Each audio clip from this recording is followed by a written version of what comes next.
Toute la gloire est à toi. Toute la gloire à Jésus seul. Toute la gloire à Jésus-Christ seul. S'il y a une couronne quelconque, s'il y a une valeur quelconque, s'il y aurait un mérite quelconque, tout est à tes pieds maintenant. Car toi seul es digne de gloire. Tu as été déclaré avec puissance par ta résurrection d'entre les morts. Seigneur et Christ, c'est toi le roi des rois, le Seigneur des seigneurs. S'il y a un roi, s'il y a un Seigneur, cela ne nous importe peu, car tu es son roi. Tu es son Seigneur forcément. Tu es mon roi. Tu es mon Seigneur. Tu es mon Sauveur. Tu es mon Dieu. Tu es mon Père, mon Paraclétos. De qui je dépends, à qui je dois tout, pour qui je suis là. Ô Saint-Esprit, parle-nous de Jésus. Conduis-nous dans toute la vérité. Qui est la vérité si ce n'est Jésus? Conduis-nous à lui de plus en plus, de mieux en mieux, plus profondément encore, et de gloire en gloire. Amen. Gloire à Dieu. Alléluia. Bienvenue dans la sainte présence de notre Seigneur. Quelques annonces avant d'avancer dans la parole de Dieu. J'ai annoncé ce que nous appelons le Time Sophia, un temps dans la sagesse d'en haut, n'est-ce pas? Nous allons commencer ce samedi de 12h30 à 14h. Il y aura une salle de lecture dans une des salles. Et nous nous retrouvons ici avec les étudiants de 12h30 à 14h. 10 minutes de prière, 10 minutes de lecture des chapitres du jour concernant le programme de lecture annuel de la Bible. 1h10 où il y aura 5 à 10 minutes de mise en place, de distribution du livre de chacun et 1 heure ferme de lecture. 1 heure ferme. Chacun aura un livre du docteur Mamadou Karambiri qu'il lira ici et avec lequel il ne repartira pas. Tu prends le livre, tu lis, on note là où tu t'es arrêté, tu déposes le livre. Au courant de la semaine, tu vas à tes études, n'est-ce pas? Pour être excellent là-bas aussi. Et le samedi prochain, nous continuons ainsi de suite. Les frères et sœurs d'autres villes, si cela vous intéresse, dites-nous, nous allons voir comment nous organiser à la fin du culte. Il y a une fiche d'inscription pour ceux qui veulent, qui s'inscrivent pour que nous nous préparions pour cela. Je préviens simplement qu'il y aura une stricte exigence de la ponctualité et de la régularité. Mais ça, je vous communiquerai pour ceux qui seront inscrits. Il y aura beaucoup d'exigences à ce sujet et ceux qui ne respecteront pas, après un certain nombre de temps, seront exclus, gentiment exclus. Alors, à partir du mois de février, tous les derniers samedis du mois, nous allons avoir un rendez-vous que nous appelons la profondeur, appelle la profondeur. Ce sera de temps 2 heures où nous allons nous mettre dans la face de Dieu pour qu'il s'occupe de nos besoins. D'accord? Papa Karambiri nous a instruit à faire cela. Vous voyez la manière dont Dieu nous conduit, où nous devons insister sur la parole de Dieu et la prière pour toutes les nations, pour hâter le retour du Seigneur, parce que tout ce que nous pourrons avoir sur cette terre restera ici, n'est-ce pas? Le plus important, c'est d'abord l'éternité. Mais cela peut devenir lourd pour le peuple, de voir qu'on ne s'occupe pas de leurs besoins, parce qu'il y en a quand même. D'accord? Donc, tous les derniers samedis du mois, nous aurons ce programme appelé La profondeur, appelle la profondeur. Pendant 2 heures, il y aura la louange, la prédication de la foi, les temps de délivrance, de guérison et de bénédiction pour les besoins divers. Attendez-vous au Saint-Esprit, ne regardez pas au prédicateur, c'est le Seigneur qui agit. D'accord? Nous travaillons de manière à ne pas mettre l'homme au centre, même pas le pasteur, parce que celui qui est au centre du ciel, c'est le trône, n'est-ce pas?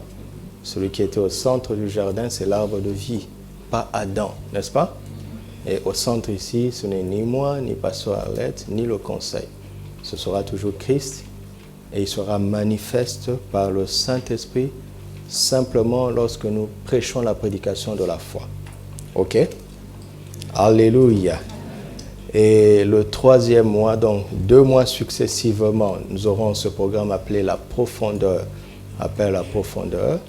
Et le 3e mois, nous aurons un programme aux mêmes heures, appelé le pouvoir à changer de main. Ce sont des instructions de Papa Karambiri lui-même. Et là, il s'agira plutôt d'une prédication de foi pour nous faire prendre conscience de notre autorité en Christ en vue de participer à la grande commission pour manifester et étendre le royaume des cieux sur terre. Autrement dit, on poussera les gens à l'évangélisation et à aller rencontrer les besoins qui sont au dehors pour démontrer que le pouvoir a changé de main. Alléluia. Satan n'a plus aucun pouvoir. Tout pouvoir a été donné dans les cieux, sur la terre, à qui? Il a dit tout pouvoir, n'est-ce pas? Et il va le prouver lui-même. Amen. Je nous exhorte aussi à persévérer, surtout la dernière semaine de ces 19 jours de prière. Persévérons, s'il vous plaît. Persévérons. Je ne peux pas entrer dans le détail, mais je vous dis, persévérons, mes amis. Parce que l'ennemi s'agite.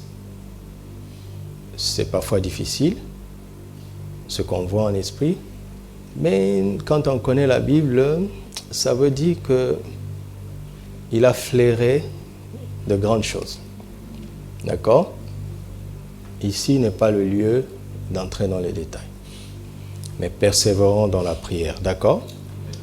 Prochainement, nous allons mieux nous organiser. Quand il y a un temps comme ça de prière, il n'y aura pas de torrent. Le torrent sera le manuel de prière pour que nous soyons à fond dedans, ensemble. D'accord? Je sais que vous avez du mal à cumuler et le torrent, et le programme de prière, et les EPP, je sais. Donc, nous allons mieux nous organiser. C'est pour vous dire qu'il y aura d'autres programmes de prière. Voilà, vous avez bien réagi. Félicitations. Voilà. Alors,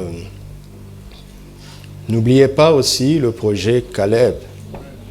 Où sont nos enveloppes, maman? Donnez.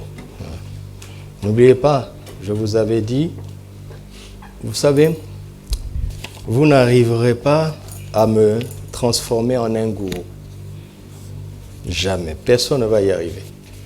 Vous n'arriverez pas à me transformer en un pasteur autoritaire. Personne ne peut me forcer à appliquer la loi.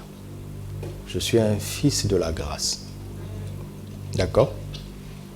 D'accord? Je connais le Saint-Esprit. Et là où il y a le Saint-Esprit, il y a quoi? Voilà. Le Saint-Esprit n'est pas un phénomène. C'est une personne. D'accord? Ne dites pas que le Saint-Esprit est là parce qu'il y a des phénomènes extérieurs. Donc si tu veux, tu fais. Si tu ne veux pas, tu ne fais pas. C'est ton problème. Mais quand on parle, il est bon de suivre. Parce que je dois donner aussi un conseil. Comme Dieu, n'est-ce pas? J'ai mis la vie et la mort devant toi, mais il ne s'est pas arrêté là. Il donne un bon conseil. Choisis la vie. OK? Je vous donne un conseil, exécutez-le. Vous ne le regretterez pas. Ce mois, le loyer vient d'augmenter encore de 10%. Parce que nous avons 3 contrats de bail qui se renouvellent chaque 3 ans. Nous avons intérêt à devenir finalement propriétaires. Mais c'est Dieu qui va le faire. En attendant, ne soyons pas passifs. Dis à quelqu'un, ne sois pas passif. Je vous ai conseillé chacun librement, volontairement et par la foi de décider d'un montant mensuel, n'est-ce pas, qu'il donnerait pour ce beau projet que nous appelons le projet Caleb. En plus de nos dîmes et de nos offrandes, d'accord? D'accord? Il ne faut pas faire de blanchiment d'argent, de déplacement de fonds. Donc ça, c'est notre dîme. Et ça, c'est notre projet Caleb. Ne regardez pas, ne demandez pas combien il y a dedans. Parce que je ne demanderai pas non plus le vôtre. OK? Voilà. Donc, il y a une fiche à l'intérieur. Remplissez votre engagement. Ne soyez pas dans la spontanéité. Il y a des gens qui ne veulent pas remplir pour donner. Qu'est-ce que ça cache comme intention? Cela veut dire que tu as décidé à ne pas être régulier, à ne pas être fidèle par rapport à toi-même. Ou bien ce n'est pas ça. Alors soyons organisés, d'accord? Alléluia. Est-ce que vous savez que l'Église a un site internet en ligne? Ce matin, je viens de recevoir un message. J'avais déjà prévu de parler du site, mais ce matin, quelqu'un m'a écrit d'en dehors du Maroc. Il est loin d'ici. Il m'a dit juste pour te remercier pour tous les enseignements que je suis et qui m'encouragent beaucoup. C'est un pasteur. C'est un pasteur. C'est ce matin que j'ai reçu le message. Donc il y a un site Et il y a beaucoup d'autres choses dedans. Il y a le torrent, évidemment, mais il y a des articles. Et il y a bien d'autres choses. Vous pouvez le visiter parce que c'est pour nous, c'est pour vous que nous avons fait cela. Et vous pouvez le partager aux autres. Nos cultes passent aussi par le site. Les réunions passent aussi par le site. Une dernière communication, c'est que il n'est pas... vous voulez que je vous donne un conseil? Est-ce que vous voulez? Ce n'est pas très sage de chercher à avoir un prédicateur après son service. Il est déjà fatigué. Il ne va pas t'écouter à 100%. Hein? Et il ne va pas te servir comme il le faut. Ce n'est pas très sage. Ce n'est pas très sage de chercher à me voir le dimanche. D'accord? Ce n'est pas très sage. Et même quand quelqu'un d'autre prêche, ce n'est pas très sage. Nous ne sommes que des hommes, en fait. Vous entendez? Nous ne sommes que des hommes. Même un homme de Dieu, il est un homme. N'est-ce pas? Il est un homme. Homme de Dieu, ça ne veut pas dire un homme extraordinaire. D'ailleurs, ça montre que c'est un homme. Ok? Et il n'y a pas une grande différence entre me voir ou les autres pasteurs ou les anciens. Il n'y a pas une grande différence. Puisque nous avons la même base. La parole de Dieu, n'est-ce pas? N'est-ce pas? Nous avons le même nom, le nom de Jésus.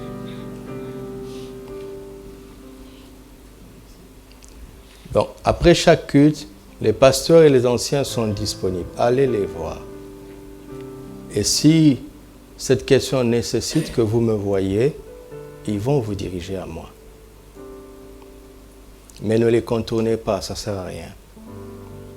D'accord? Bon, je comprends que parfois il y a des visiteurs qui veulent me saluer, ou bien des serviteurs de Dieu qui sont de passage.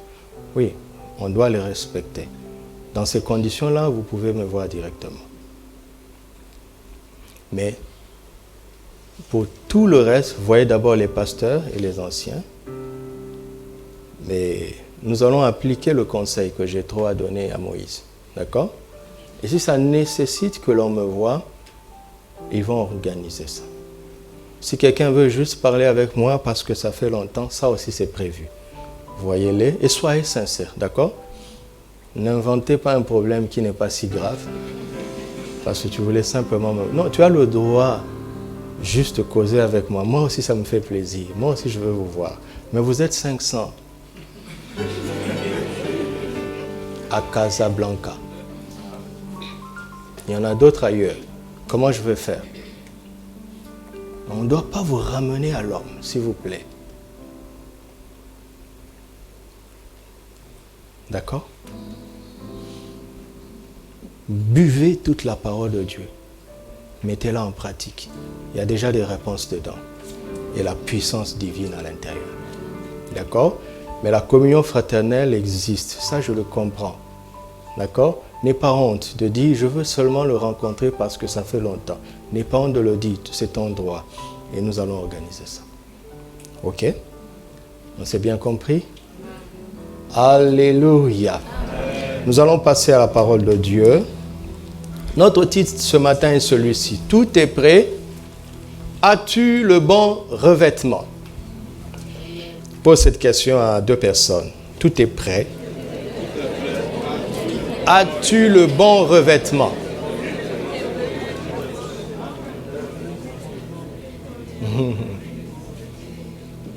Jean chapitre 2, versets 1 à 2.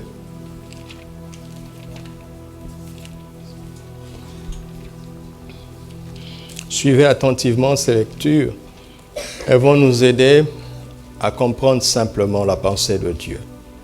Et recevons la parole comme des enfants. 3 jours après, il eut des noces à Cana en Galilée. La mère de Jésus était là. Et Jésus fut aussi invité à quoi? Il fut invité à quoi? Avec qui? Ses disciples. Verset 11. Jean 2, verset 11. Tel fut à Cana en Galilée Quoi? Le premier des miracles que fit Jésus, il manifesta sa gloire. Et quoi? Ses disciples crurent en lui. Tel fut à Cana en Galilée, pas le premier miracle, mais le premier des miracles. C'est différent. Parce que ce n'est pas le premier miracle que Jésus a fait dans l'évangile de Jean. Vous savez ça?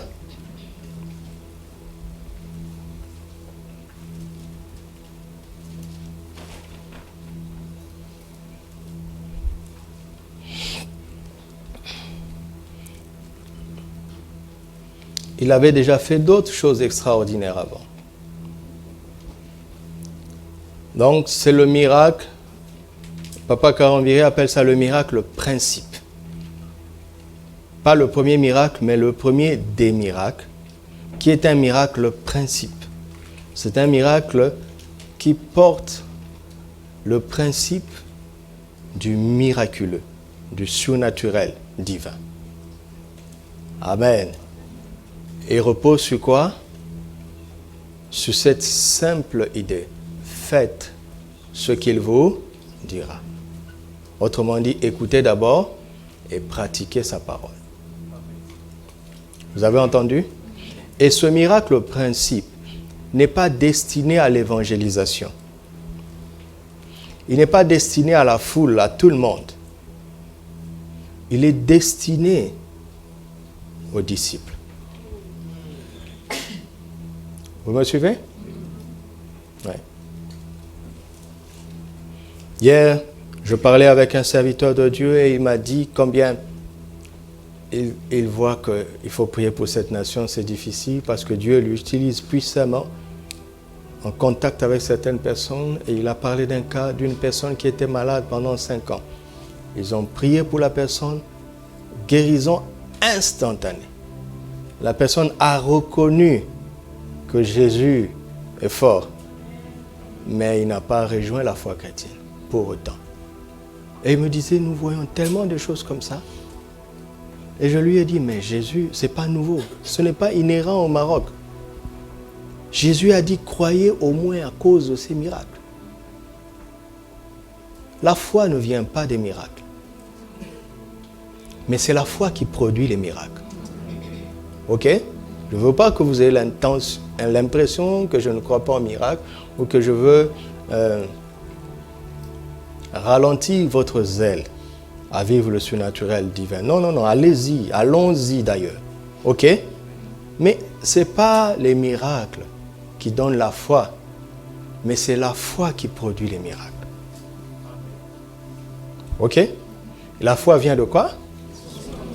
De la parole de Christ. Et quand on met en pratique, on voit les miracles. Le miracle principe avait pour but d'affermir la foi des disciples, la foi en Jésus, la foi en sa personne. N'est-ce pas? Comment? Parce qu'à travers le miracle principe, mes amis, qu'est-ce que Jésus a fait à travers le miracle principe? Il n'a pas guéri un malade, il n'a pas ressuscité un mort. Bien sûr que nous voulons ça tous les jours de nos vies, nous devons désirer ça et prier pour cela, d'accord? Mais à travers le miracle principe, Jésus a manifesté sa gloire. C'est différent, n'est-ce pas? Il a manifesté sa gloire. Et il a fait où? Pendant des noces. Soulignez le mot noces. Ok? C'est clair? Les noces veulent dire quoi? Célébration du mariage. Ok? Célébration d'un mariage. Soulignons ça. Éphésiens chapitre 5, versets 25 à 28. Éphésiens 5, 25 à 28. Seigneur, parle-nous profondément dans nos cœurs. Marie, aimez vos femmes comme Christ a aimé l'Église. Pas comme votre père naturel, à aimer votre maman, d'accord? Pas comme votre pasteur aime sa femme, ok? Pas comme votre acteur préféré du cinéma aime sa soi-disant femme dans ce film et qui n'est pas vrai. C'est juste une histoire, un roman, n'est-ce pas? Vous savez que dans le romantisme, il y a roman. D'accord? Donc le romantisme, c'est une illusion d'amour. C'est pas réel.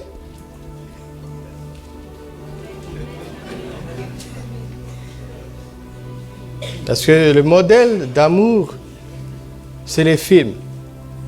En fait, c'est un modèle illusoire, irréel.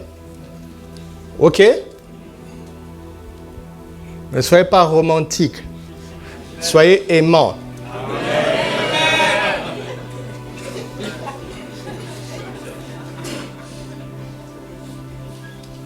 Ma soeur. Bon, mon frère aussi. 3 points de suspension. Dans romantique, il y a roman. Ok. J'étais invité dans une église et le pasteur m'a demandé de parler, de prémunir l'église, son assemblée donc, sur les fausses doctrines. Vous savez que moi, je ne suis pas conditionné par le négatif.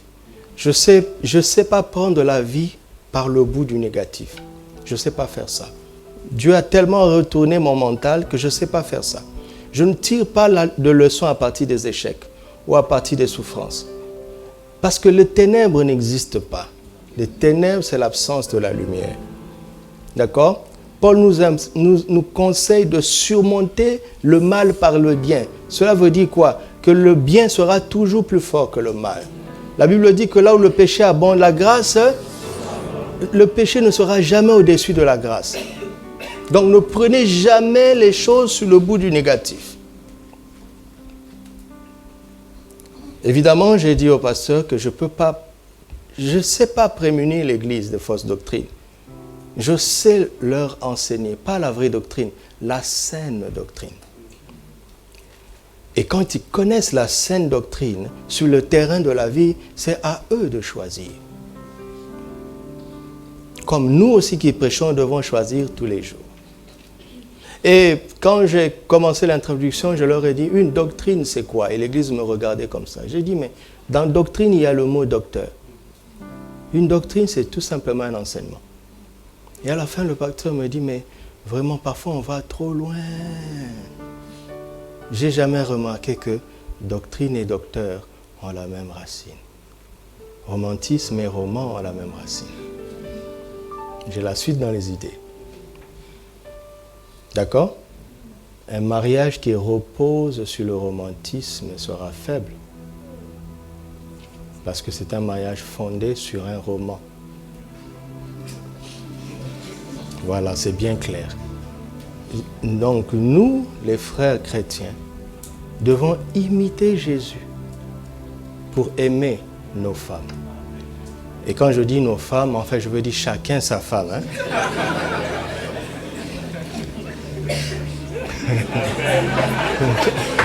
Parce qu'on ne sait jamais. Hein? Alors, je vais mieux parler. Chaque frère chrétien doit imiter Jésus pour aimer sa femme. Arrête de dire, j'ai jamais vu mon père faire ça. On s'en fout. On s'en fout. Tu n'as pas d'excuses. Les gens cherchent toujours à expliquer. En réalité, au fond, ils ne veulent pas.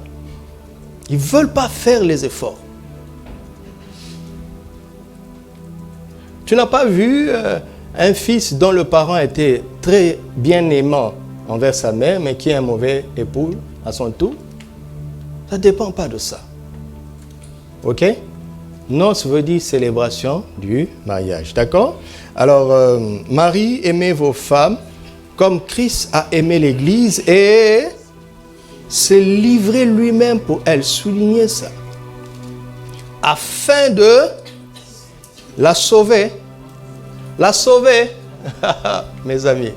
Là, vous savez, il y a plusieurs messages dans le cadeau du salut.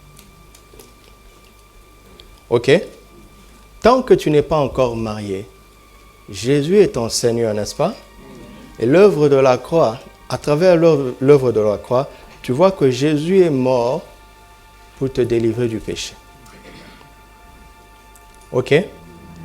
Quand tu te maries dans le Seigneur, l'œuvre de la croix revêt une dimension supérieure. C'est que Jésus est mort pour te sanctifier. Par quoi? Par la parole. Mais la version seconde révisée.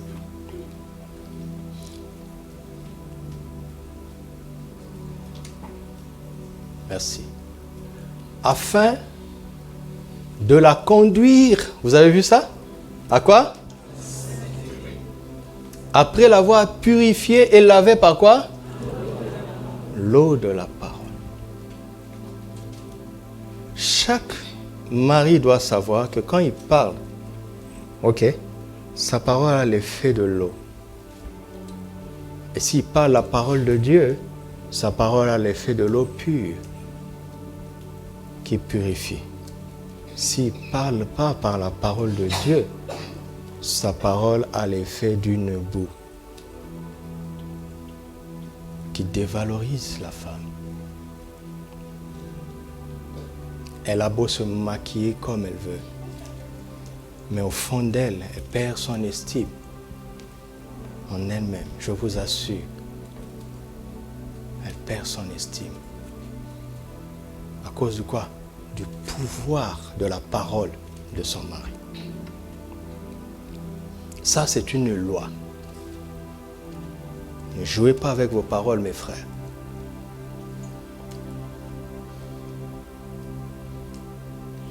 Vous avez vu l'eau de la parole, quand on dit qu'il faut naître d'eau et d'esprit, cette eau-là, c'est simplement la parole de Dieu.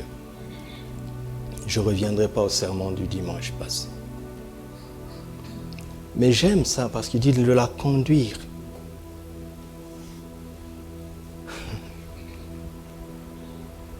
Pour vous conduire quelque part, je suis supposé avoir déjà été là-bas. Et avoir fait le chemin inverse pour vous prendre et vous y conduire. Ce n'est pas pour dire, vas-y, c'est là-bas. Non, je vous prends par la main et je dis, allons-y. Donc je dois être patient et marcher avec vous. Ma soeur, si ton mari n'a pas atteint la sainteté, vous êtes en danger. Il va te mener où?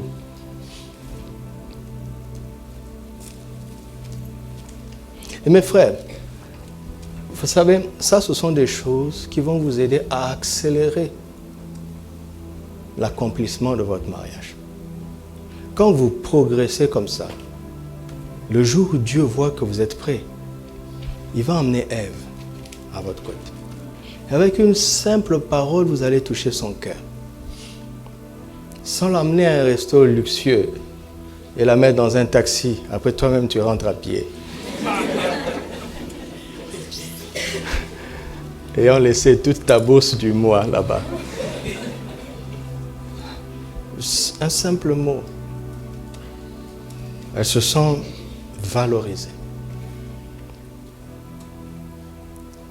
Et on doit le pratiquer tous les jours dans le mariage. Tous les jours. Les noces, mes amis. D'accord? D'accord. Verset 27.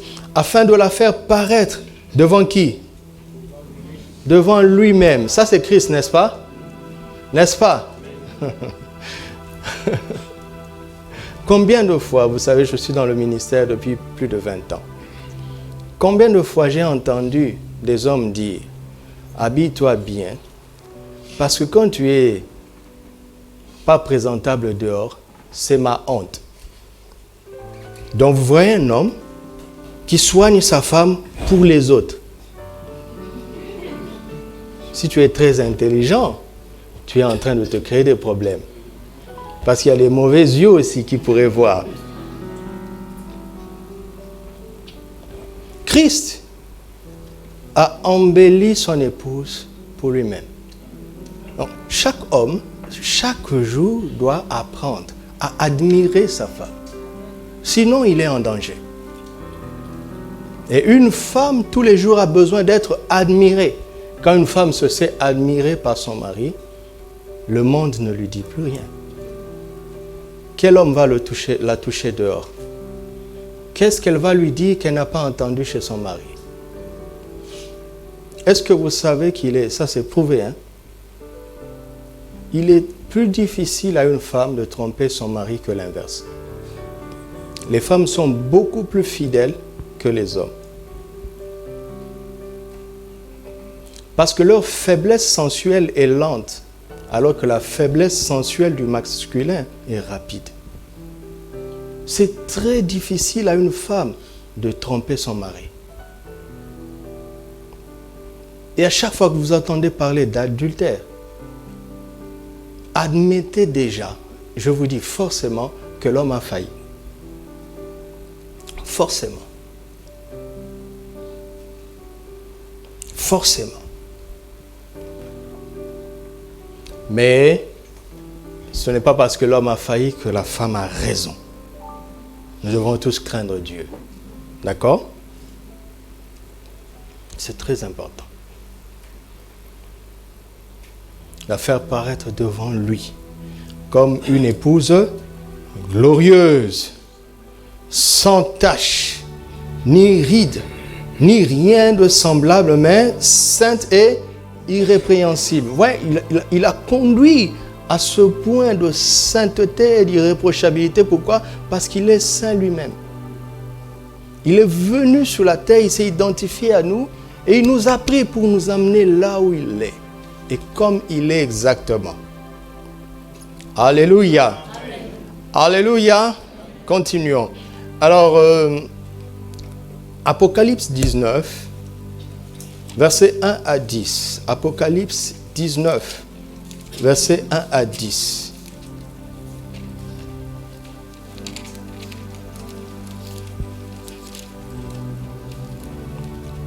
Après cela, j'entendis dans le ciel comme une voix forte d'une foule nombreuse qui disait « Alléluia ! Le salut, la gloire et la puissance sont à notre Dieu, parce que ses jugements sont véritables et justes. Car il a jugé la grande prostituée qui corrompait la terre par son impudicité. Et il a vengé le sang de ses serviteurs en le redemandant de sa main. Et il dit une seconde fois, Alléluia! Et sa fumée montait au siècle des siècles. Et les 24 vieillards et les 4 êtres vivants se prosternèrent et adorèrent Dieu assis sur le trône en disant, Amen, Alléluia. Et une voix sortit du trône disant, Louez notre Dieu, vous tous ses serviteurs, vous qui le craignez, petits et grands. Et j'entendis comme une voix d'une foule nombreuse, comme un bruit de grosses eaux, et comme un bruit de fort tonnerre, disant, Alléluia, car le Seigneur notre Dieu Tout-Puissant est entré dans son règne. Réjouissons-nous et soyons dans l'allégresse, et donnons-lui gloire, car quoi? Les noces de l'agneau sont venues, et son épouse s'est préparée. Et il lui a été donné de se revêtir de quoi? Éclatant et pur. Car le fin lin, c'est quoi? Ce sont les œuvres justes des saints. Je vais y revenir, mais retenez. Le fin lin éclatant et pur, dont l'épouse de l'agneau est revêtue, sera revêtue aux noces de l'agneau. Ce sont les œuvres justes des saints. Et l'ange me dit, heureux ceux qui sont appelés au festin. Amen. Heureux ceux qui sont appelés au festin de noces de l'agneau. Et il me dit, ces paroles sont les véritables paroles de Dieu. Et je tombais à ses pieds pour l'adorer. Mais il me dit, garde-toi de le faire. Je suis ton compagnon de service et celui de tes frères qui ont le témoignage de Jésus. Adore Dieu. Car le témoignage de Jésus est l'esprit de la prophétie. Alléluia. Chapitre 21, versets 1 à 10. Apocalypse 21, versets 1 à 10. Puis je vis un nouveau ciel et une nouvelle terre, car le premier ciel et la première terre avaient disparu et la mer n'était plus. Et je vis descendre du ciel d'auprès de Dieu, la ville sainte, la nouvelle Jérusalem, préparée comme quoi? Une épouse qui s'est parée pour son époux. Et j'entendis du trône une voix forte qui disait, voici le tabernacle de Dieu avec les hommes. Il habitera avec eux et ils seront son peuple. Et Dieu lui-même sera avec eux. Il essuiera toute larme de leurs yeux. Et la mort ne sera plus. Et il n'y aura plus ni deuil, ni cri, ni douleur, car les premières choses ont disparu. Et celui qui était assis sur le trône dit, voici, je fais toutes choses nouvelles. Et il dit, écris ces paroles, écris, car ces paroles sont certaines et véritables. Et il me dit, c'est fait. Tout est accompli. C'est fait. Je suis l'alpha et l'oméga, le commencement et la fin. À celui qui a soif, je donnerai de la source de l'eau de la vie gratuitement. Celui qui vaincra héritera ces choses. Je serai son Dieu et il sera mon fils. Mais pour les lâches, les incrédules, les abominables, les meurtriers, les impudiques, les enchanteurs, les idolâtres et tous les menteurs, leur part sera dans les temps ardents de feu et de soufre, ce qui est la seconde mort. Versets 22 à 27, Apocalypse 1, 22 à 27. Et je ne vis point de temple dans la ville, car le Seigneur Dieu Tout-Puissant est son temple, ainsi que l'agneau. La ville n'a besoin ni du soleil, ni de la lune pour l'éclairer, car la gloire de Dieu l'éclaire. Et l'agneau est son flambeau. Les nations marcheront à sa lumière, et les rois de la terre y apporteront leur gloire. Ses portes ne se fermeront point de jour, car il n'y aura point de nuit. Et on y apportera la gloire et l'honneur des nations. Il n'entrera chez elle rien de souillé. Absolument rien. Ni personne qui se livre à l'abomination et au mensonge. Il n'entrera que ceux qui sont écrits dans le livre de vie de l'agneau. Apocalypse chapitre 22, tout le chapitre, 1 à 21. Apocalypse 22, 1 à 21. Et il me montra un fleuve d'eau de la vie, limpide comme du cristal, qui sortait du trône de Dieu et de l'agneau. Au milieu de la place de la ville et sur les deux bords du fleuve, il y avait un arbre de vie, produisant 12 fois des fruits, rendant son fruit chaque mois, et dont les feuilles servaient à la guérison des nations. Il n'y aura plus d'anathème. Le trône de Dieu et de l'agneau sera dans la ville. Ses serviteurs le serviront et verront sa face, et son nom sera sur leur front. Il n'y aura plus de nuit, et ils n'auront besoin ni de lampe, ni de lumière, parce que le Seigneur Dieu les éclairera, et ils régneront au siècle des siècles. Et il me dit, ces paroles sont certaines et véritables. Et le Seigneur, le Dieu des esprits des prophètes, a envoyé son ange pour montrer à ses serviteurs les choses qui doivent arriver bientôt. Et voici, je viens bientôt. Heureux celui qui garde les paroles de la prophétie de ce livre. C'est moi, Jean, qui ai entendu et vu ces choses. Et quand j'eus entendu et vu, je tombais aux pieds de l'ange qui me les montrait pour l'adorer. Mais il me dit, garde-toi de le faire. Je suis ton compagnon de service et celui de tes frères, les prophètes, et de ceux qui gardent les paroles de ce livre. Adore Dieu.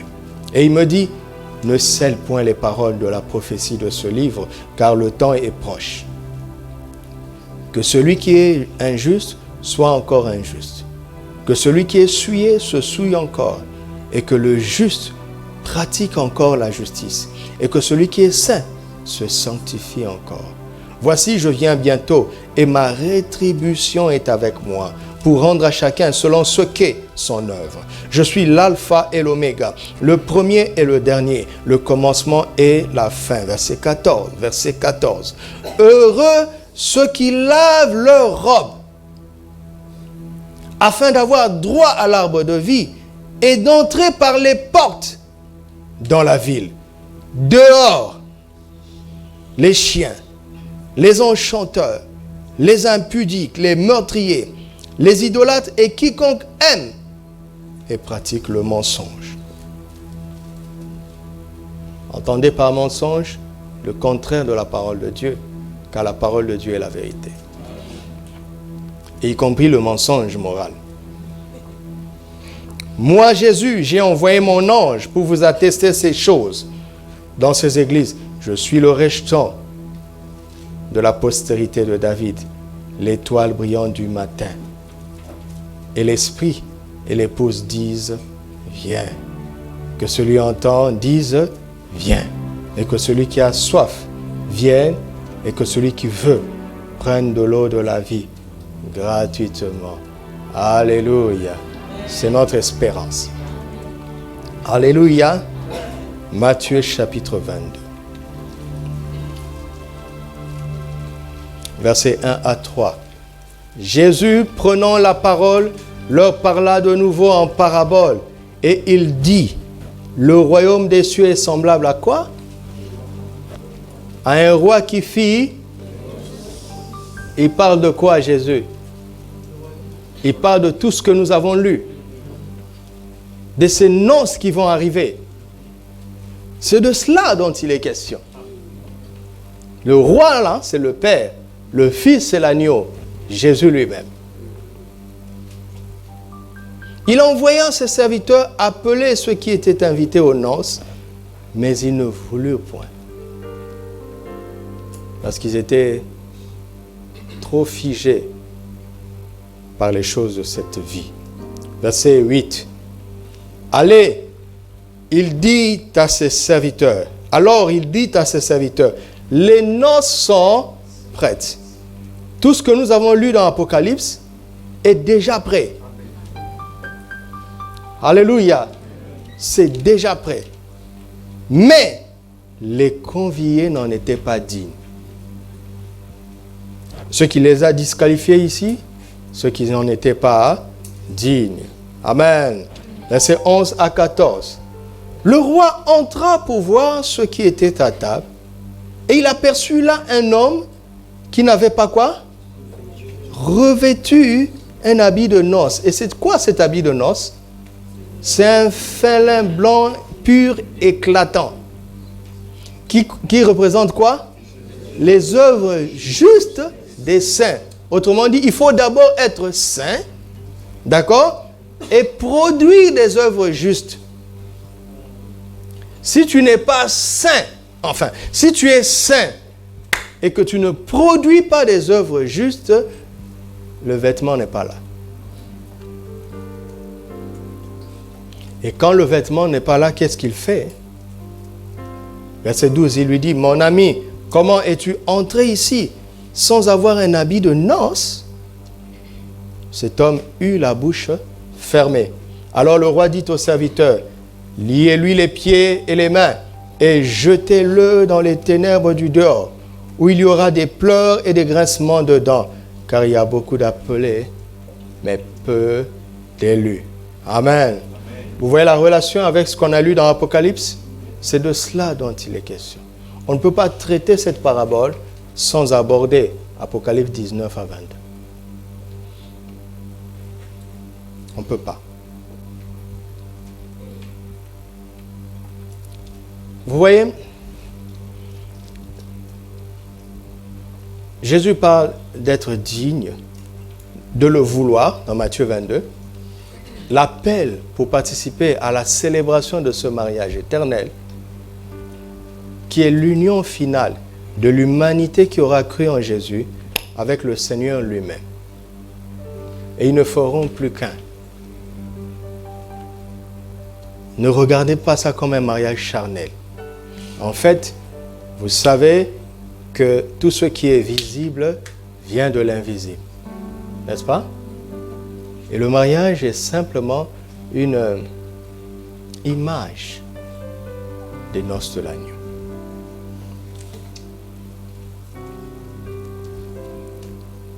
Quand il appelle, il faut qu'on le veuille.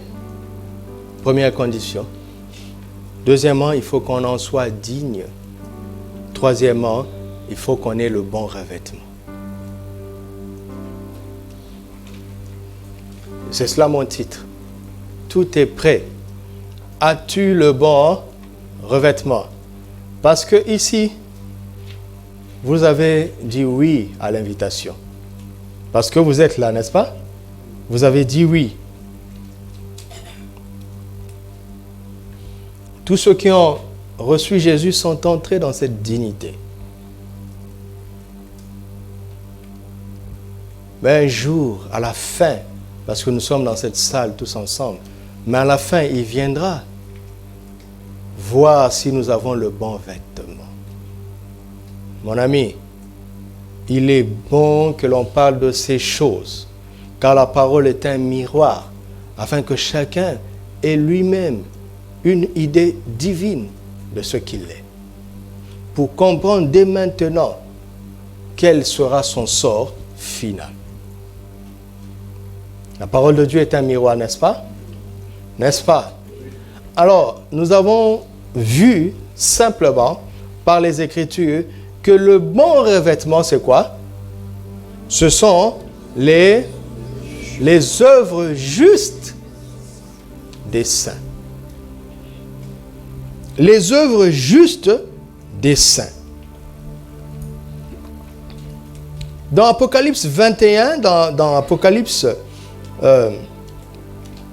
19, verset 8, on décrit, on définit ce qu'est ce bon revêtement. Apocalypse 19, verset 8. Car le fin là, ce sont les œuvres justes des saints. Donc il faut être saint et ne pas se contenter d'être saint.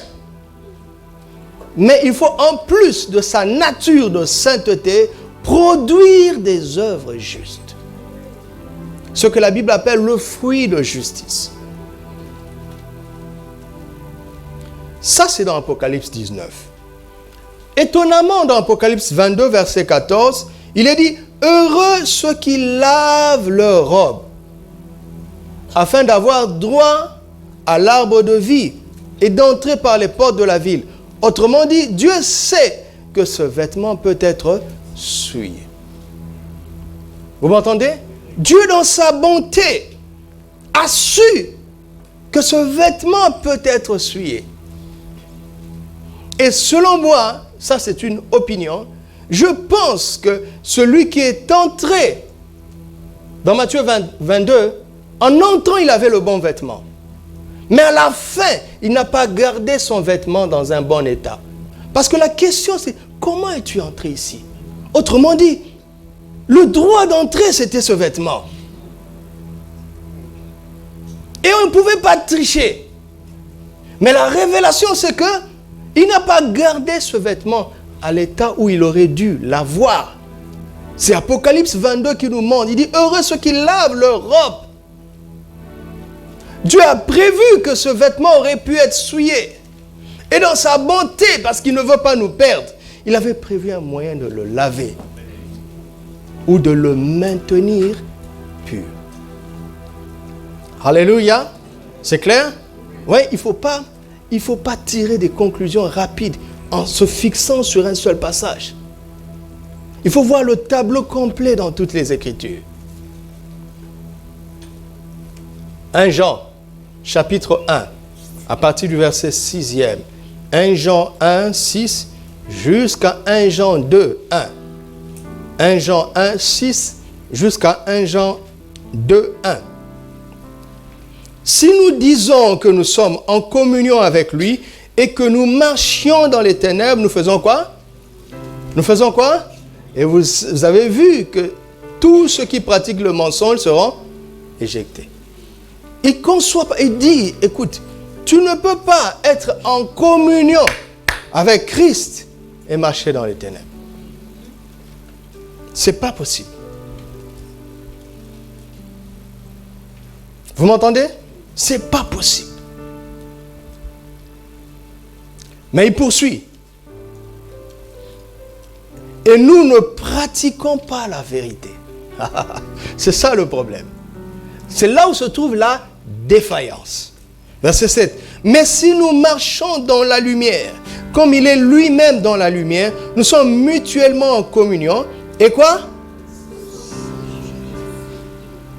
Pourquoi, si nous sommes en communion avec lui et que nous marchons dans les ténèbres, nous ne pouvons pas marcher dans les ténèbres?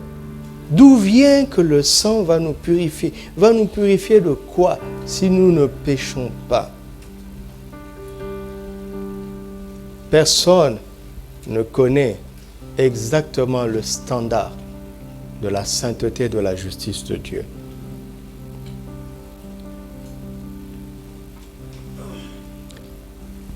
Écoutez-moi. Est-ce que vous savez qu'un chrétien qui s'inquiète ou qui a peur pêche? Est-ce que vous savez ça? Écoutez, quand il dit « ne vous inquiétez de rien », est-ce un conseil ou un commandement? Et si tu t'inquiètes, ça veut dire quoi? Tu désobéis au commandement. Le standard de la sainteté, de la justice de Dieu n'est pas moral. On peut ne plus mentir, voler, tricher, ne pas prendre l'alcool, toutes ces choses-là. Ça, c'est l'école maternelle. Mais ça, c'est l'école maternelle. On ne doit même plus insister sur ça. Nous sommes censés avoir dépassé ça. Mais ce n'est pas fini. Regarde comment Jésus réagit quand ils ont eu peur. Il dit, race incrédule et perverse. Où est la perversion avec la peur, Seigneur? Je suis en danger. Moi, j'ai peur. Et tu dis que je suis pervers? Tu me traites de pervers parce que je suis en danger? Il dit oui. Il dit oui. Quand tu as peur dans la présence de Christ, tu es un pervers.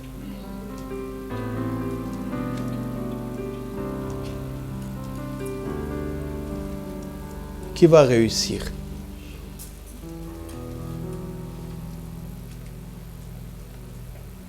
Oui, le sang de Jésus nous purifie constamment.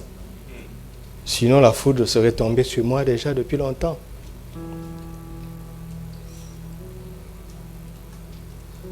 Mais vas-tu laisser le sang entretenir ta robe, et la garder dans sa pureté et dans son éclat de départ? Parce que si au final, après avoir reçu ce vêtement, et qui devient terne, s'il est terne, tu pourrais être éjecté. Alléluia. Est-ce que vous savez, tout le monde sait ici, que tu peux avoir une chemise blanche, mais qui avec le temps n'est plus blanc du tout. Mais elle n'est pas sale. N'est-ce pas? Tu l'as vraiment bien lavée, mais elle est devenue terne. Pour ne pas dire kaki.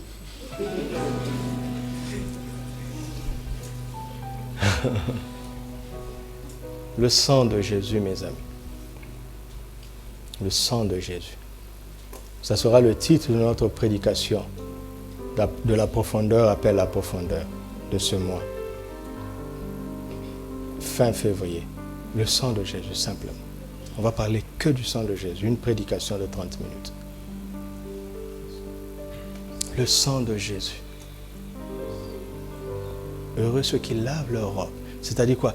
Ils permettent au sang de rétablir leur robe dans l'état de départ. Comment? En reconnaissant qu'ils ont tort.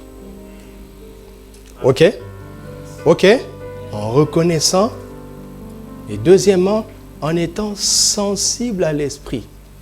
Parce que si tu écoutes l'esprit, l'esprit va te convaincre d'un péché qui pour toi n'était pas un péché. Tu l'as fait parce que tu pensais que ce n'est pas mal. On ne continue pas comme ça. Ce n'est pas à toi de déterminer qu'est-ce qui est bien et qu'est-ce qui est mal. C'est pour cela qu'il t'a dit ne mange pas de ce fruit. Ce n'est pas à toi ni à moi de déterminer qu'est-ce qui est bien ni qu'est-ce qui est mal. Tout ce qu'il attend de nous, c'est de vivre, de manger de l'arbre de vie, de rester en vie et d'obéir. Quand il dit que ça c'est mal, d'accord, c'est mal. Quand c'est bien, d'accord, c'est bien. Vous m'entendez? Alléluia. Je dis ça tout le temps à mes amis du GBU, parce que je respecte le GBU. Mais ne raisonnez pas trop avec la Bible. Il y a un piège dans le GBU, parce que ce sont des étudiants, des intellos. Ne raisonnez pas trop. Il y a des choses auxquelles on ne touche pas. Sois humble et honnête de dire, ça me dépasse.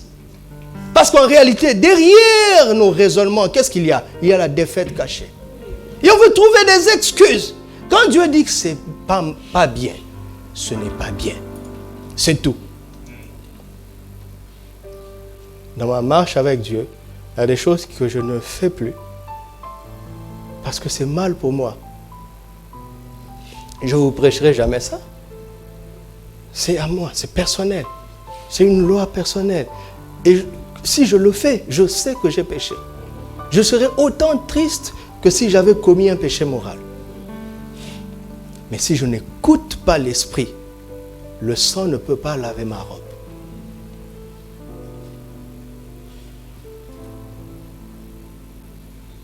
Vous m'entendez?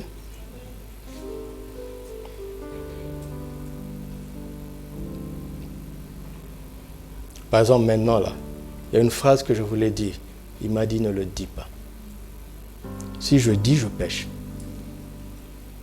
Pourtant, c'est une explication, une suite. Quand il me dit, ne dis pas, je me tais. Vous comprenez ça? Il sait pourquoi il dit ça. Je vais vous donner un exemple. Il y a peut-être 5 ans, un frère parmi nous qui était très engagé dans le service, il avait un ami qui l'aimait beaucoup, mais qui était dans le monde. Et il lui parlait beaucoup du Seigneur. Et il a eu l'astuce de lui envoyer les CD de mes prédications ici. Il espérait que ça allait changer. Pendant un certain temps, le monsieur écoutait vraiment. Il écoutait. Et quand il revenait, il discutait. Il argumentait parce que c'est un monsieur qui a touché à fond l'islam. Il a goûté à toutes les religions. Donc il a fait une synthèse. Il a des réponses à toutes les questions. Et un jour, le frère, étant fatigué du débat, il a dit au frère, viens au culte, tu vas voir. Viens voir. Et son ami s'est moqué de lui, il dit, oh, tu ne sais pas combien de cultes j'ai assisté. Et il a promis de venir un certain dimanche. Et le frère m'a appelé. Il dit, mon fameux ami va venir, pasteur. Je vois en lui, s'il pouvait, il allait me dire, prêche sur l'enfer. Je le voyais qu'il avait envie. Mais il ne peut pas, il me connaît. Je riais dans mon cœur. Et la veille, il a appelé son ami pour lui rappeler, pour lui dire qu'il va venir le prendre. Il voulait prendre toutes les précautions pour que le monsieur ne vienne pas. Le monsieur a dit, mais je vais venir. Il dit, non, tu m'as promis plusieurs fois. Bon, bref, il a fait un deal avec lui. Le monsieur lui a dit, promets-moi que ton pasteur va me recevoir à la fin du culte. Là, je te garantis que je viendrai. Parce que moi, j'ai des questions. Le frère m'a appelé. Pourrais-tu le recevoir? J'ai dit oui. Pendant que je prêche, l'Esprit me dit ne le reçois pas. Je fais quoi?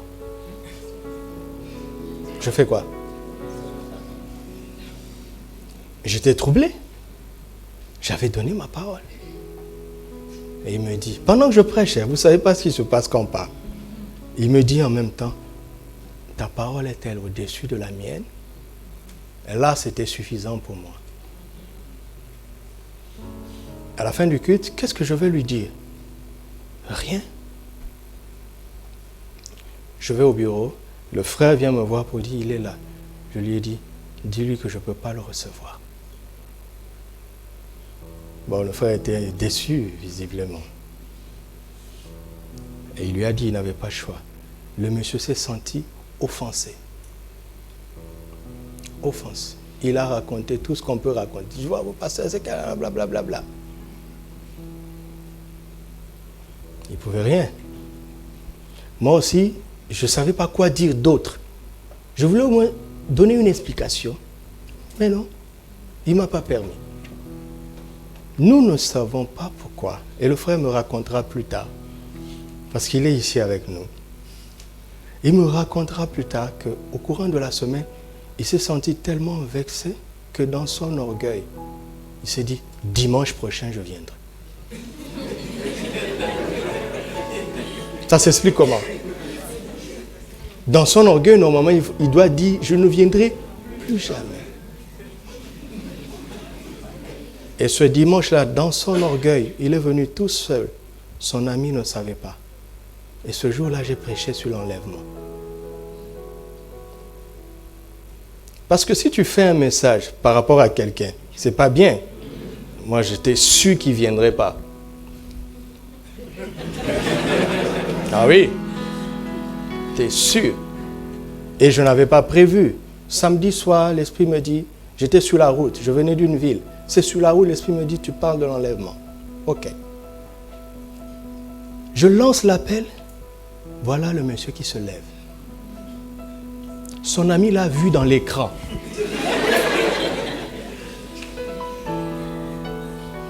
Vous voyez, Dieu est plus grand que nous.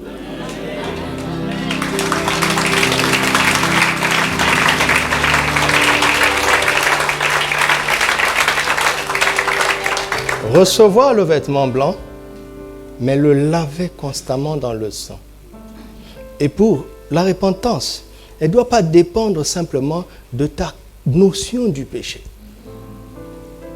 Mais nous devons marcher selon l'esprit.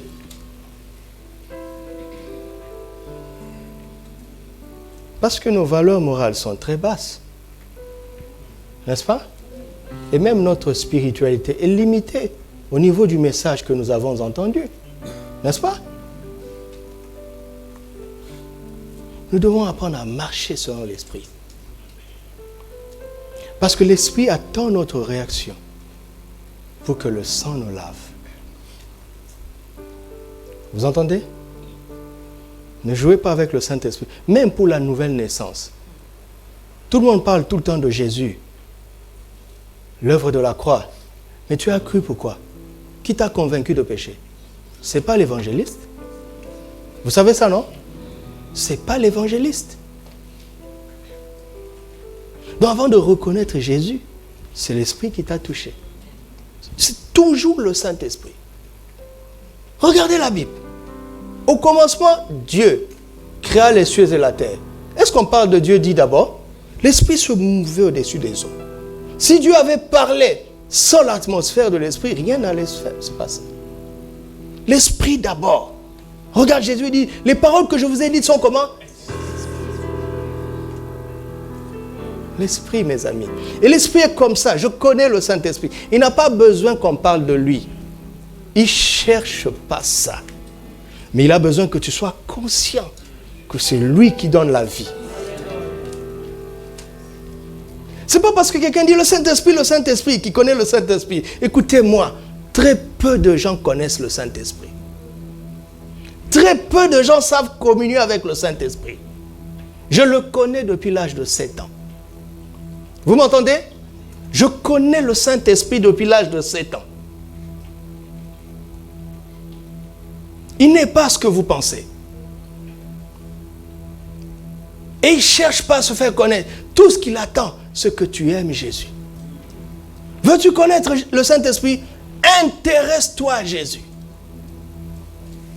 Le Saint-Esprit, ce n'est pas l'onction. Tu m'entends? Le Saint-Esprit n'est pas l'onction. Regarde, dit, comment Dieu a, du Saint-Esprit et de force. Il y a une nuance, il y a une différence entre la personne et la force. Il n'est pas la force, il donne la force. Mais ne le réduisez pas à ça. C'est une personne. Il ne cherche pas à divaguer. Soi-disant, tu veux entendre le Saint-Esprit. Ça ne marche pas comme ça. Ça, c'est le yoga. Ça, ce sont les sciences orientales. Le christianisme n'est pas ça. Aime Jésus. Intéresse-toi à la parole. Tu es dans la présence réelle de l'Esprit. Je vous assure. Je vous assure.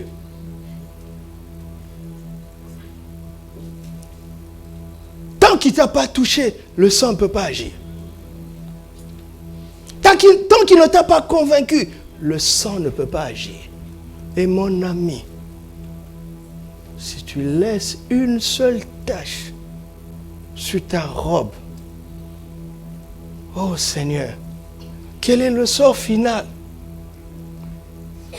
Quel est le sort final? Vous avez lu les Écritures avec moi? Quel est le sort final?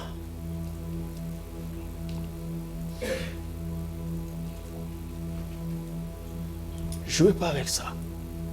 Ne jouons pas avec ça. Pourquoi il y a tant de mélange dans le christianisme aujourd'hui?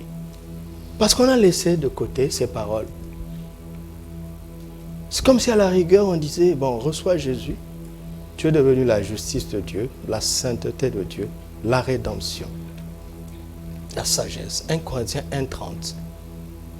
Mais on lit le verset 31, il dit, afin que personne ne se glorifie. Ne fais pas de prétexte, va jusqu'au bout. Parce que si au final, le fin lin que tu avais n'est plus éclatant, si au final il y a la moindre tâche,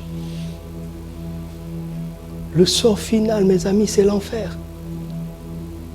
Raison de plus pour trembler tous les jours. N'est-ce pas? Et être à l'écoute de celui qui sonde les profondeurs de Dieu, qui est le seul à te dire, tu sais, du point de vue de Dieu, ça c'est mal.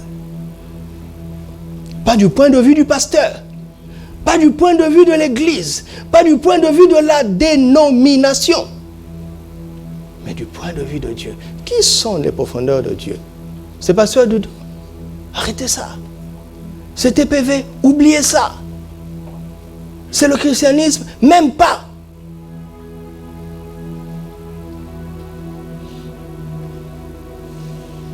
Il y a plein de chrétiens qui ont le fin lin, mais il n'est plus propre. Il n'est plus éclatant. Vous pensez que le sort final, ce sera quoi?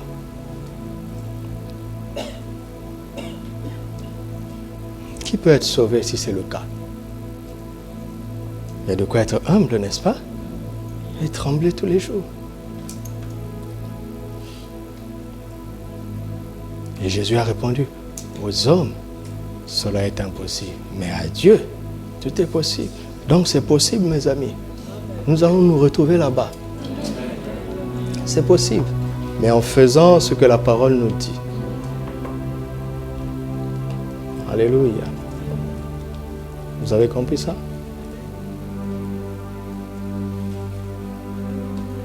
J'ai beaucoup d'autres choses à vous dire à ce sujet. Mais l'essentiel est passé.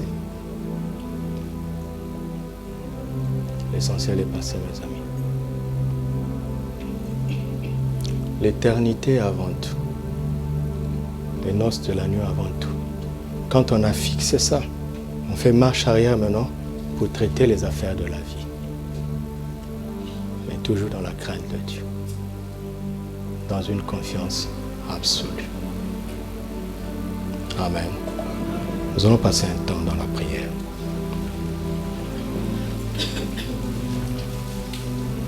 Conduis-nous dans ce cantique, frère. Et prie de tout ton cœur soit vraiment entier pendant ce court instant. Mais je prie qu'il soit intense, qu'il soit authentique, qu'il soit sincère, profond pour chacun.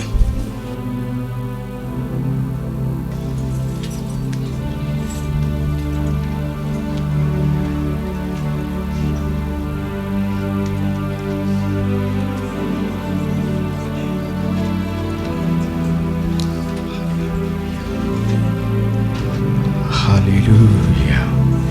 Vas-y, approche-toi de Dieu, de ton Dieu, de ton Père.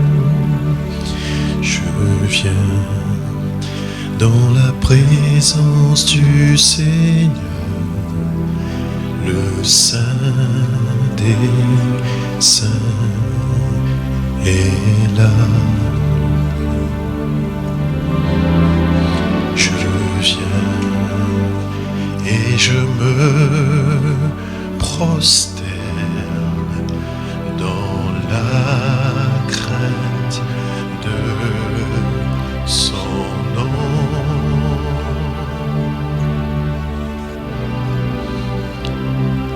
En lui, point de péché.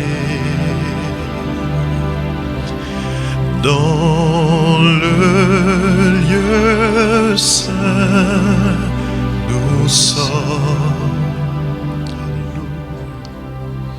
Je me tiens dans la présence du Seigneur, le Saint des Saints est là. Redisons-le, je me tiens dans la présence du Seigneur, le Saint des Saints est là. Oh,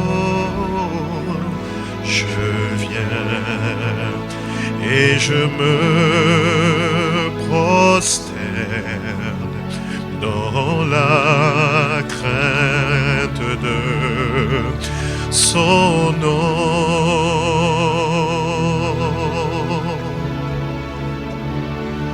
En lui, point de péché. Alléluia. Et dans le lieu saint, nous sommes. En lui, point de péché. En lui, point de péché. Dans le lieu saint, nous sommes. Dans le lieu saint, nous sommes. Je me tiens dans la présence du Seigneur, le Saint des Saints est là. Le Saint des Saints est là. Le Saint des Saints est là. Le Saint des Saints est là. Il est ici par le Saint-Esprit. Et il est en toi par le Saint-Esprit. Le Saint des Saints est là. Il te connaît profondément. Il te connaît parfaitement. Il connaît chacun d'entre nous.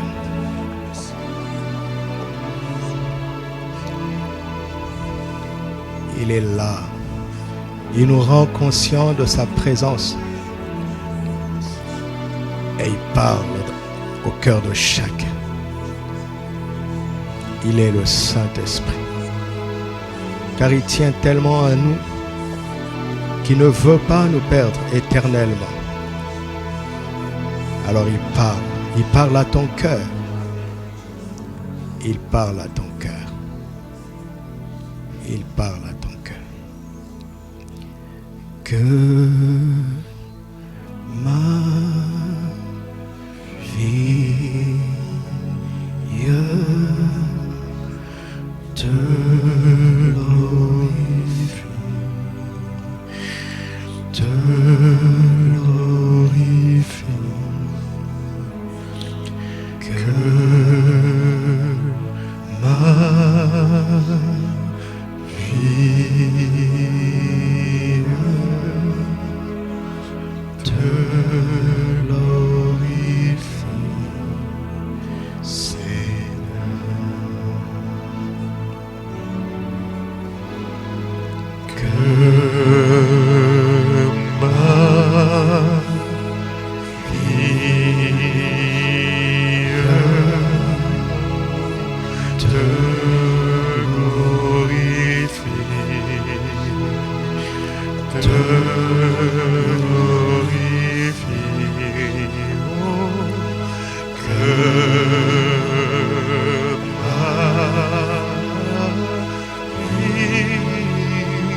Écoute l'Esprit dans ton cœur et mets de l'ordre. Écoute ce que l'Esprit dit à ton cœur et mets de l'ordre, mets de l'ordre, mets de l'ordre. Soumets-toi à sa volonté afin que le sang de l'agneau agisse et qu'il agisse en ta faveur. Écoute ce que l'Esprit dit en ton cœur. Soumets-toi afin que le sang de l'agneau agisse en ta faveur.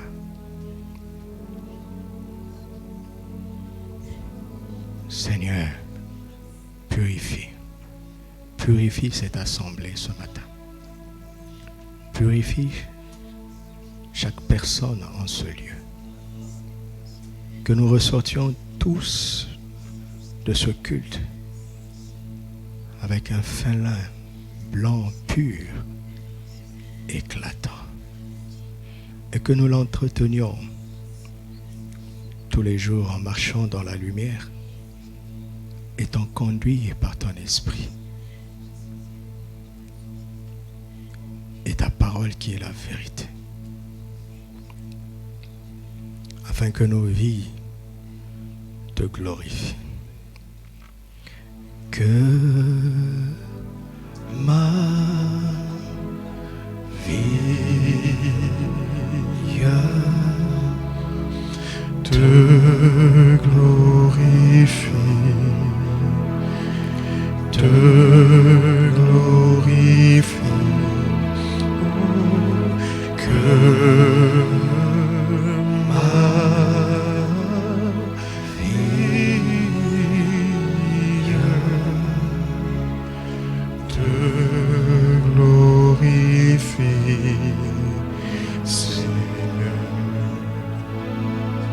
Seigneur est en train de briser les cœurs qui sont très durs.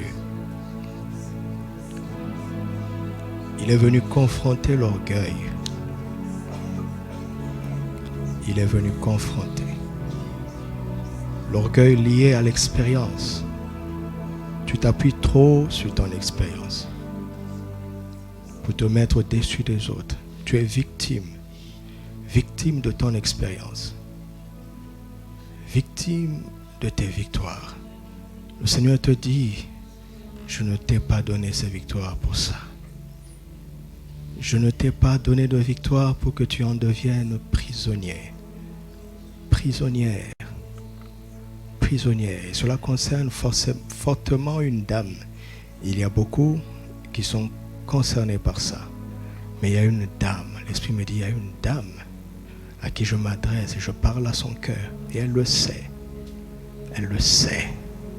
Laisse l'Esprit briser ce cœur qui est en train de s'endurcir et de devenir insensible. Le Seigneur t'aime. Il t'aime. Il te dit, ma fille, souviens-toi de comment tu étais avant que je fasse ces exploits avec toi. Souviens-toi, c'est ce cœur d'enfant que je veux retrouver en toi. Ai-je mal fait de te donner ces victoires? Ai-je mal fait de te donner cette expérience? Retrouve ce cœur d'enfant. Retrouve, ça fait des années que j'essaie de te parler. Je suis content de te toucher aujourd'hui.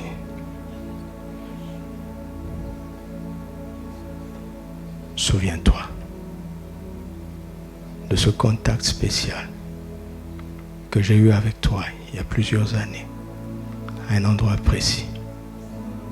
Ma fille, tu m'as laissé à cet endroit-là, des années en arrière. Tu as continué la marche sans moi. Tu m'as laissé là-bas. Et je veux te dire que depuis toutes ces années, je suis toujours resté là-bas. Car je sais que c'est un hôtel. J'ai espéré toutes ces longues années que tu reviennes. Reviens. Reviens, ma fille. Reviens, ma fille. Et cette parole concerne d'une certaine manière d'autres personnes, ne vous sentez pas exclus. Si tu es un homme et que tu te retrouves, entends la voix du Seigneur qui t'appelle. Il ne veut perdre personne éternellement.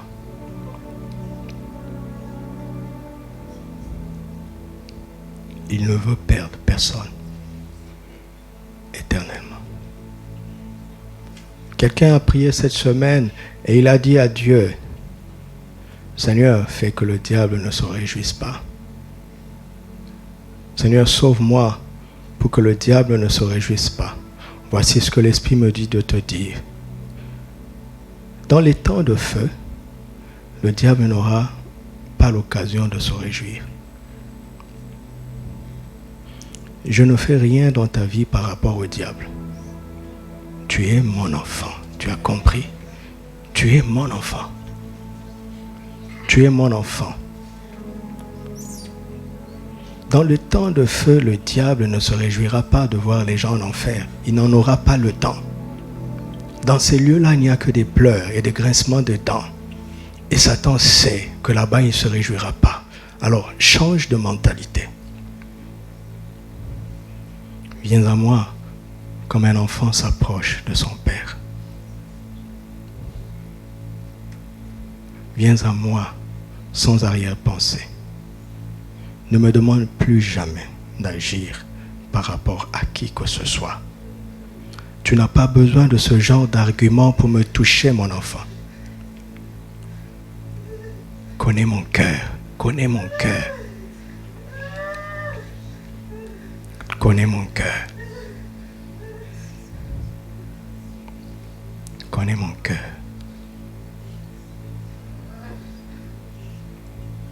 Je vois des gens qui sont liés par des situations qui leur semblent difficiles. Des habitudes.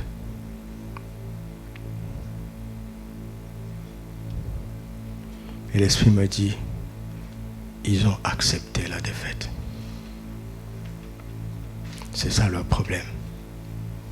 Ils ont renoncé à se battre. Ils ont renoncé à résister. Et je ne peux plus les secourir. Relève-toi, relève-toi. Ne renonce pas, ne renonce pas, ne renonce pas. Ne renonce pas. Car la puissance d'en haut est plus forte que toutes les pressions que tu peux rencontrer sur cette terre. Ne renonce pas. Reprends courage, mon enfant, reprends courage. Tends la main à mon esprit. Laisse-le t'affranchir. Laisse-le te donner les clés. Te donner les clés. Je vois des gens à qui l'on remet des clés. Et ils sont en train eux-mêmes d'ouvrir les menottes qui sont dans leurs mains. Ils sont en train de les ouvrir eux-mêmes. Reçois ces clés. Reçois ces clés. Je vois des gens qui sont en train de parler aux portes de leur prison eux-mêmes. Par leur propre bouche, ils parlent à ces portes. Et ils sortent maintenant au nom de Jésus. Dieu a mis sous ta bouche une parole d'autorité. Parle à cette porte. Parle à ces fondations. Et sors de là au nom de Jésus. Sors de là au nom de Jésus. Sors de là au nom de Jésus. L'Esprit attend ta parole pour manifester sa puissance.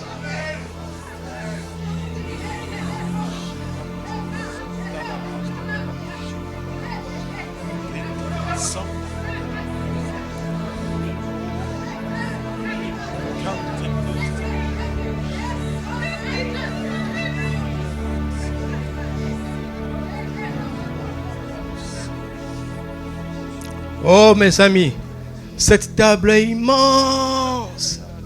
C'est une table sans fin. Je vois une table immense. Une table immense. Il y a une place pour toi autour de cette table. Il y a une place pour chacun. C'est une table immense. Ne perds pas ta place. perds pas ta place. Ne perds pas ta place.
Femmes, soyez soumises à vos maris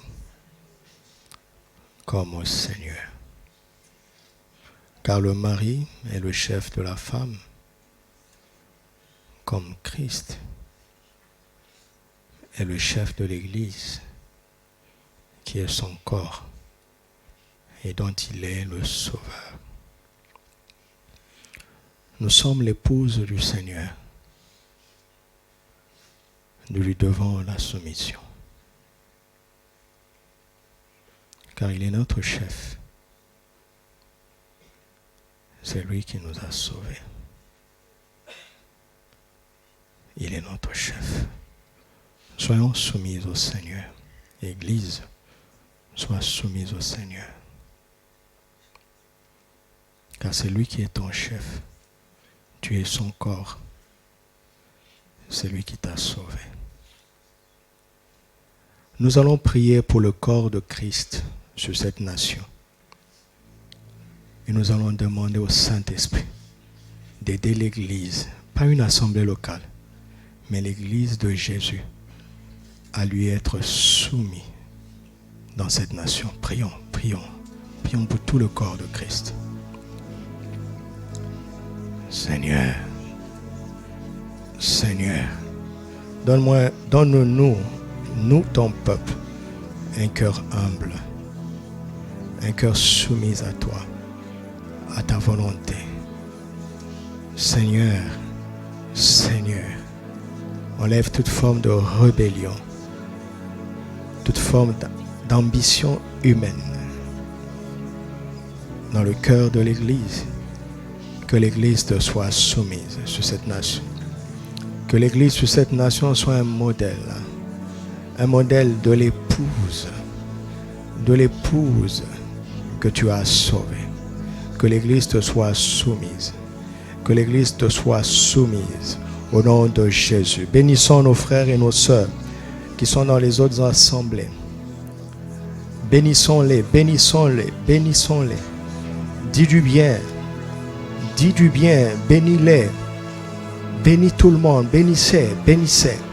Bénissons nos frères et nos sœurs partout où ils sont.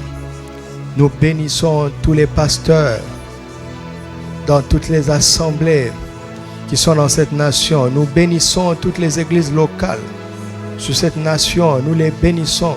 Nous bénissons nos frères et nos sœurs qui croyons avec nous au même nom, le nom de Jésus, qui portons ensemble le même livre, la Bible, qui te célébrons tous les dimanches qui luttons dans cette nation afin que la lumière demeure et qu'elle se répande. Bénis nos frères et nos sœurs partout où ils se trouvent. Au nom de Jésus. Nous allons prier pour nous-mêmes. Et nous allons prendre l'engagement ce matin de ne plus jamais dire du mal de qui que ce soit, d'aucun frère, d'aucune sœur, d'aucune assemblée, d'aucun pasteur. Nous allons prendre cet engagement pour ce qui nous concerne. Nous ne dirons que du bien. Nous ne dirons que du bien. Et si, en faisant cette prière, tu te souviens avoir dit du mal, répands-toi. Afin que le sang de Jésus te purifie et qu'il te lave. Prions pour cela. Seigneur, voici nos bouches, voici nos cœurs, voici nos pensées, voici notre engagement. Nous n'avons pas toute la force dans la chair pour y parvenir, mais nous n'avons pas peur, car le Saint-Esprit va nous aider à être fidèles à cet engagement. Nous ne voulons plus penser le mal, le moindre mal. Nous ne voulons pas dire le moindre mal pour qui que ce soit. Donne-nous ta vision de l'Église. Donne-nous ta vision des frères, des sœurs, des serviteurs et des servantes de Christ qui sont dans cette assemblée. Donne-nous toujours de les regarder comme nos frères, comme nos sœurs, de les couvrir, de les protéger, de les couvrir, de les protéger. Satan, tu ne passeras pas par ma bouche pour dire du mal à qui que ce soit. Tu ne passeras pas par ma bouche pour dévaloriser qui que ce soit. Ma bouche est pour le Seigneur. Ma bouche est pour le Seigneur. Pour dire, pour proclamer la parole de vie. Ma bouche est pour le Seigneur. Pour proclamer la parole de vie. Ma bouche est pour le Seigneur. Pour proclamer la parole de vie. Un dernier sujet ce matin, c'est que nous allons prier. Jésus a dit, il y a beaucoup d'appelés et peu d'élus. Vous voyez ce que cela veut dire? La proportion entre le nombre d'appelés, de ceux qui sont appelés, est plus grande que ceux qui seront élus. Et s'il y en a peu qui sont appelés, vous imaginez quel sera le résultat? Nous allons prier maintenant pour que tout le monde dans cette nation et en Israël entende l'appel du roi, entende l'invitation du roi aux noces de l'agneau. Prions de tout nos cœurs. Que tout le monde entende, que tout le monde entende, que tout le monde entende cet appel, que tout le monde entende cet appel. Que tout le monde entende cette invitation. Que tout le monde, sur cette nation où tu nous as placés. Et pour Israël, nous prions. Pour Israël, nous prions. Et pour cette nation, nous prions. Que tout le monde entende. Que tout le monde entende. Que tout le monde, sans exception, entende. Que tout le monde entende, Seigneur. Que tout le monde entende. Que ma bouche annonce ton invitation. Oh, alléluia. Que ma bouche annonce ton invitation. Oh Seigneur, étant la sphère sur laquelle ma voix porte. Seigneur, donne-moi une plus grande sphère pour annoncer ton invitation. Donne-moi plus de possibilités. Donne-moi plus de zèle, plus de courage, plus de contact. Plus de possibilités. Et qu'il en soit ainsi pour chacun d'entre nous, afin que tout Israël entende et que toute cette nation entende. Oh, que plus jamais l'ennemi ne te trompe au point de ne plus vouloir répondre à cette invitation. Que plus jamais les choses de ce monde ne te rendent indifférent à cet appel. Que plus jamais tu ne perdes ta dignité en Christ. Que plus jamais ton vêtement blanc ne reste souillé. Au nom de Jésus, rendons grâce à Dieu.